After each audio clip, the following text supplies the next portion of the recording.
RSUD Wangaya telah mempunyai standar pelayanan mulai dari jalur evakuasi pasien hingga bertemu di titik kumpul yang aman apabila terjadi gempa bumi tektonik. Selain itu, latihan antisipasi gempa maupun kebakaran telah dilakukan sehingga diharapkan dapat meminimalkan korban jiwa. Direktur RSUD Wangaya Denpasar Dr. Setiawati menyatakan apabila terjadi gempa bumi tektonik, petugas siap mengantisipasi sesuai SOP yang berlaku. Rumah sakit di setiap gedung telah terdapat panduan jalur evakuasi hingga bertemu di titik kumpul aman yang berada di halaman. Dalam penanganan gempa, pihak yang mengutamakan pelayanan evakuasi pasien terutama anak-anak dan lansia. Selasar dan lobi bisa menjadi tempat daya tampung sementara untuk memberikan pelayanan. Seperti gempa yang terjadi beberapa waktu lalu yang menimbulkan kepanikan, namun semua pasien dan masyarakat mampu ditangani dengan baik.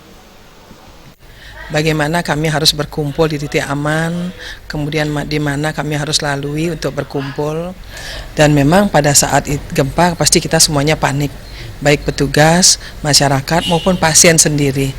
Tapi kami dari pihak manajemen rumah sakit tetap mengawal bagaimana agar pasien kami tetap aman dan safety ada di rumah sakit Wangaya.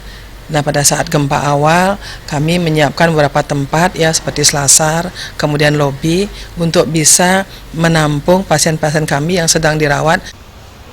Sementara untuk memberikan pengetahuan bagi petugas setelah dilaksanakan latihan bersama.